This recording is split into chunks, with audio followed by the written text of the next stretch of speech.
What's up everybody? Nandito na naman kami sa San Vicente. We are back. We are back from Pag-asa Island. Nakabalik na ako dito ngayon sa aming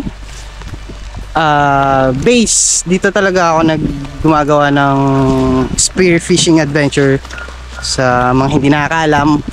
Kaya it's good to be back. Dito na naman ako sa Fernand. Hi guys. Yan. Nagkaya yan. Mag-aarya daw sila ng lambat. So syempre pagkakataon ko na yon, sumama. Pupunta kami ng Wedge Island kung saan madalas na kaming namamana doon. So gusto namin maging productive yung biyahe. Kaya magdadala na kami ng lambat. Aarya kami. So ang gagawin namin, mag-aarya sila ng lambat sa bahura. So ang role ko doon is sumisid. Pag sumabit yung lambat namin sa bato or sa bahura, yun yung trabaho ko, yung tanggalin siya para maging productive yung aming spear fishing adventure. Sinamahan na namin ng paglalambat kasi alam naman natin na selective lang yung fishing ko at hindi masyadong satisfied yung mga kasama ko sa konti lang yung huli. Kaya ngayon dadamihan na namin. Hopefully swertehin. Medyo maulan pero malinaw naman yung dagat. Tara, samahan nyo kami. Ito na tayo sa dagat. Sheesh, sheesh, let's go, let's go, let's go. Excited dyan kasi meron yung gear. Meron siyang fishing rod na iti-testing doon. Masusubukan na yung pinakamatindi kong rod. Kung ano-ano ng setup yung ginawa niya. Tingnan natin kung magiging effective nga. Kaya excited siyang magpalaot ngayon eh. Sana swertehin kami lahat. May kanya-kanya kaming method of fishing kaya excited lahat. Let's go!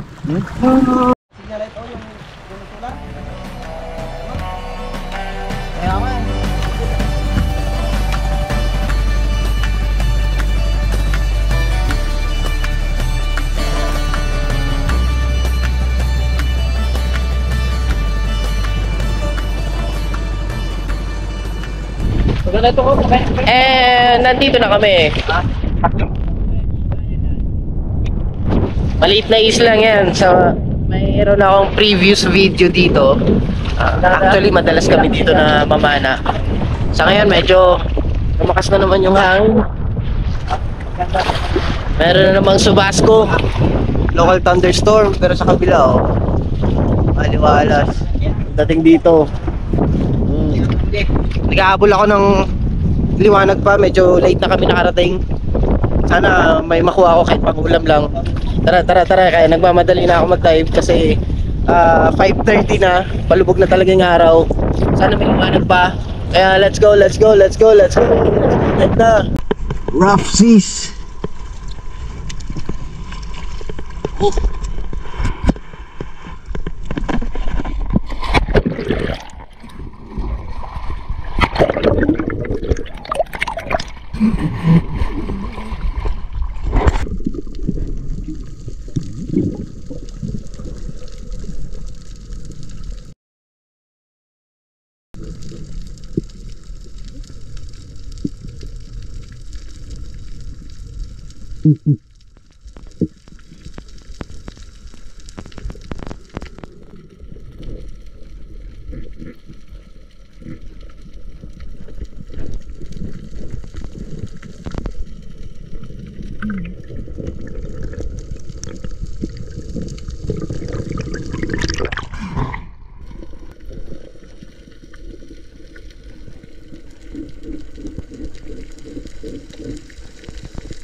Dito lang ako sa likod.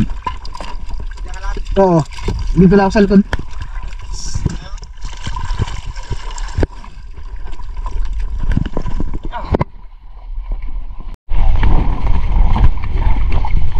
Wala na, inabot na ako ng dilim. Medyo late na kami nakarating. Dive kahit mga pang-ulam lang. Madilim na, pagbaba ako madilim na talaga sa ilalim.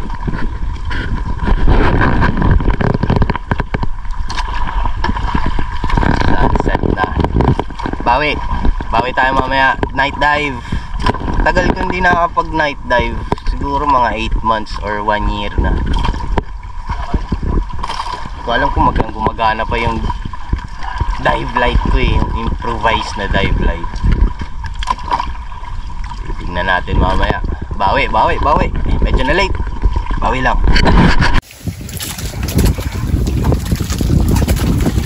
Tagal ko itong hindi nagawa. Night dive. Medyo nasira na yung mount niya, kaya ginawa ko yung head strap na lang. Kinabit ko. Yan. Ayan. Ready na for night dive. Improvise. Kape muna kami. Bago dive.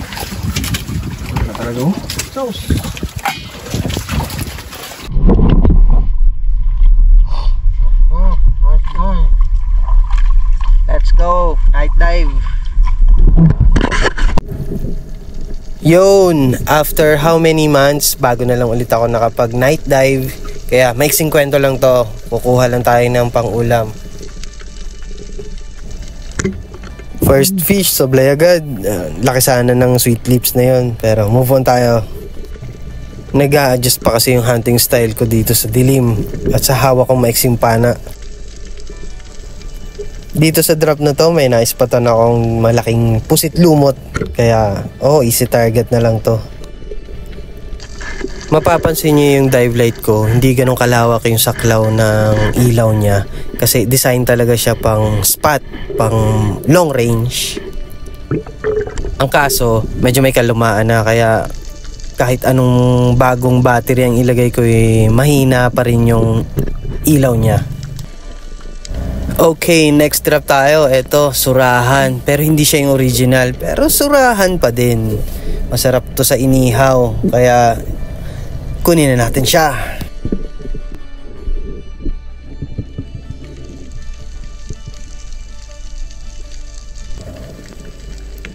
Another drop para dito sa Tagbago or kamag-anak ng Danggit. Ito pa naman sana yung mga ine-expect kong marami kong maispatan dito sa night dive. Kaso mukhang madalang rin sila. Kaya kung ano man yung makuha, makita natin. Pwede na yan pang ulam. Next drop, ito medyo special na isda to. Suno or lapu-lapu. Napakawalang malay niya, nakukunin na siya. Kaya ito, pasalubong ko to kay Master. Yun agad yung naisip ko eh.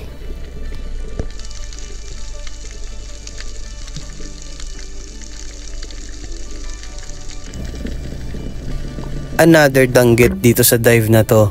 Sa oras na to, medyo nagiging komportable na ako.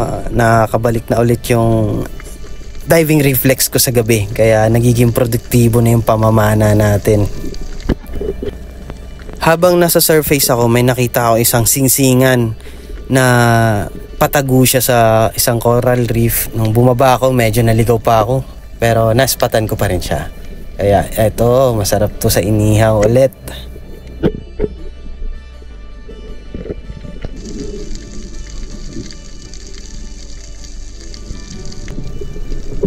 Nagulat ako sa isdang ito, lumapit sa akin. Akala ko tangigi.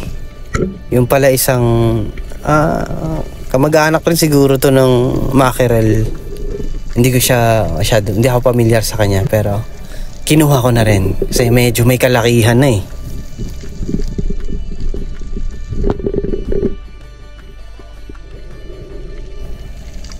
After ko ma-secure yung isdang yon, chinek ko yung mga huli ko.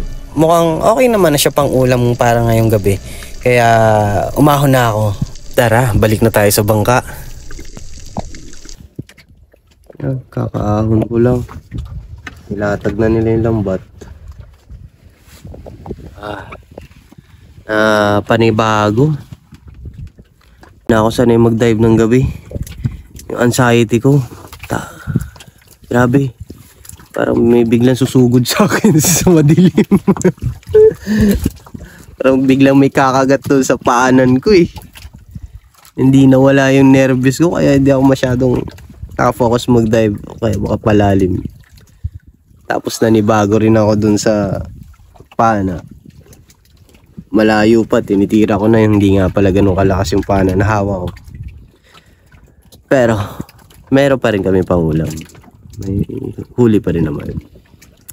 Hindi lang ganun ka ganda yung performance ko sa tubig. Pero okay naman. May pangulam na. May pang midnight snack na kami. At saka pangalmusal.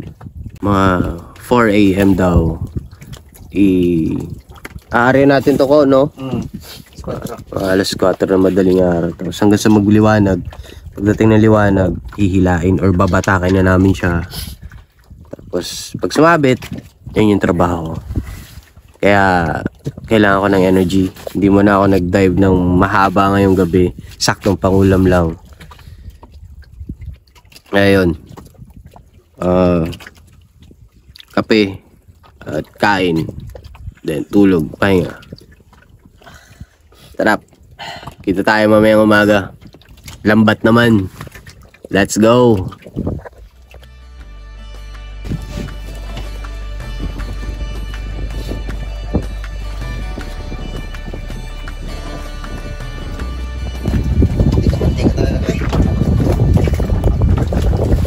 Good morning everyone. Umaga na. Sarap ng tulog ko. Hindi ka na ng malayan. Ariyan na sila ng lambat. Mamaya babatakan na namin yon. Medyo sumasama talaga yung panahon. Hinihintay lang namin humina yung hangin. Medyo malakas pa. Nahihirapan kami hila ng lambat. Tinatawag na Subasco. Local thunderstorm. Kaya nagkape na lang muna. Panaghintay.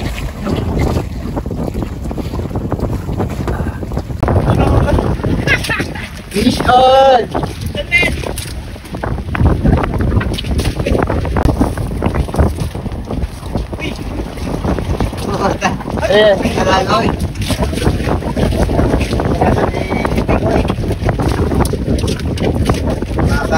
Talaga po pangawin.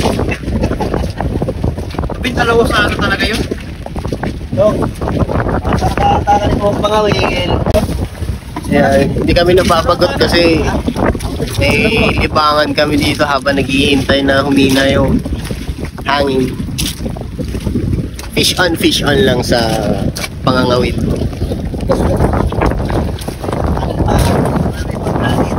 Father Santo.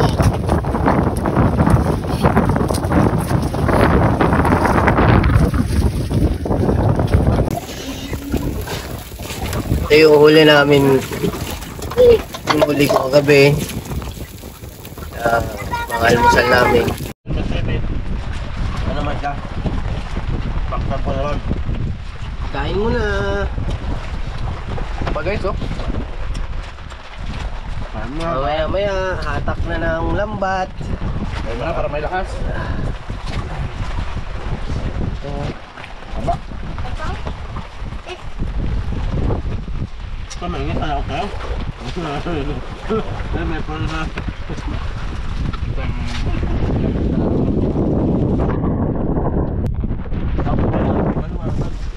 Wala na. Hindi na talaga maghina yung kaya larga na to. Tapos namin kain. Kasi yung minuto kaya dapat pa rin ang hangin eh, da? Kain lang tapos hatak na ng lambat. Let's go!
Nagwanta lang muna kami sa lison. Walang hila. So guys, bagong area na lapat. Ito na agad ang nagano sa atin. Bungad. Ganun pala yun sa lambat. Lang yan, nakakapagod.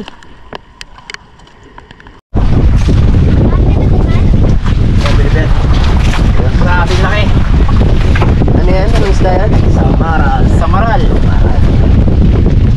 Tatlong klaseng samaral. Ito yung samaral na Ay, yung isa ano yan? Bakit ang marami yan? Lison. Ayun sa likod yan. Lison yan. Saka sa 300 kilo. Guys, maral. ayun, mahal yan di ba? Oo. 300 lang kilo niya na. Dapat yan. Grabe yun. Nakakapagod pala yun pag sumabit yung lambat. Malaki daw kasi yung bangka. Tapos maagos. Kaya kailangan nilang paandarin yung makina ng bangka para tuloy-tuloy. Kaso hindi ako makahabol. Habang tinatanggal ko yung sabit, napupersa na, hindi ko pa natatanggal, nahihila na nila. Kaya napupersa yung lambat. Pati yung coral reef, nasisira pa namin. Dala pati corals eh. Tapos Natalo na yung mamaya. Tapos na natin lang. Tapos pagdating doon sa dulong pagkalalim-lalim, doon pa sumabit. Pero kahit pa paano may huli naman. Maganda naman yung huli. Tara yun. Uwi na kami. Woo! May nakita kaming kawan. Dito lang talaga sa tabi. Problema, masyadong malaki yung bangka. Hindi namin maniobra ng mabilisan. So, hindi rin namin nakulong yung isda. Better luck next time na lang. Ano talaga sa fishing, hindi lahat ibibigay sa'yo. Kaya, tsaga-tsaga lang.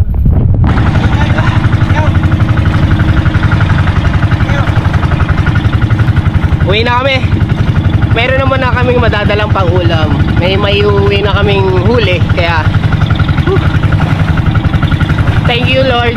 Safe. Salamat sa taas. Safe naman kami lahat. Tara, uwi na tayo. Go!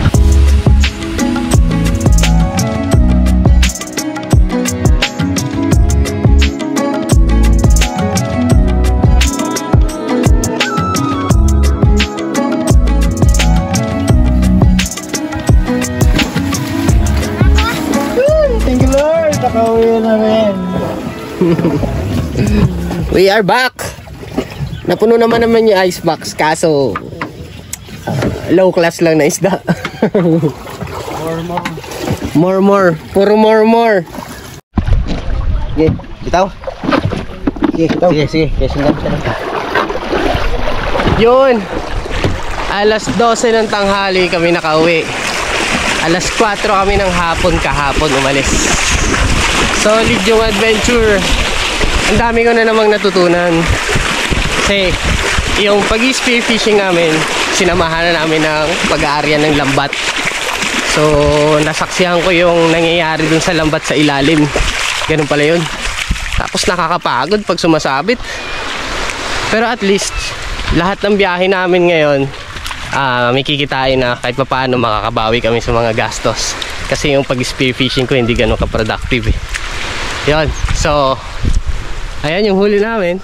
Isang box. Puno naman. Fernand, tsaka si Rico.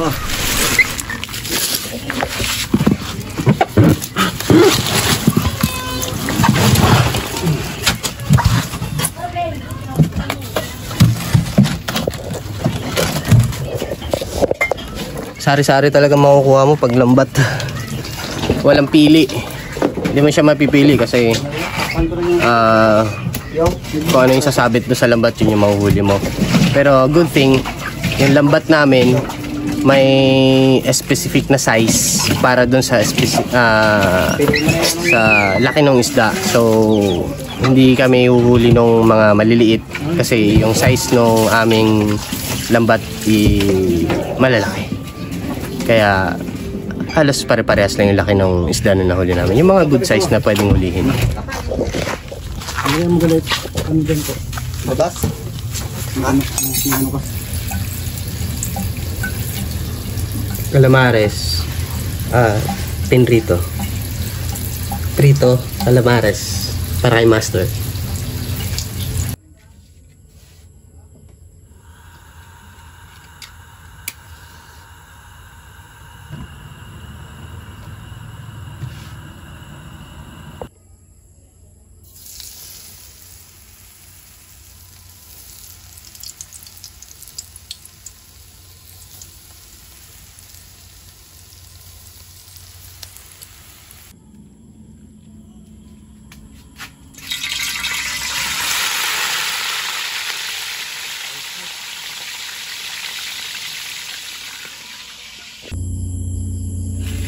Okay, wala na tayong kanin. Kanin na.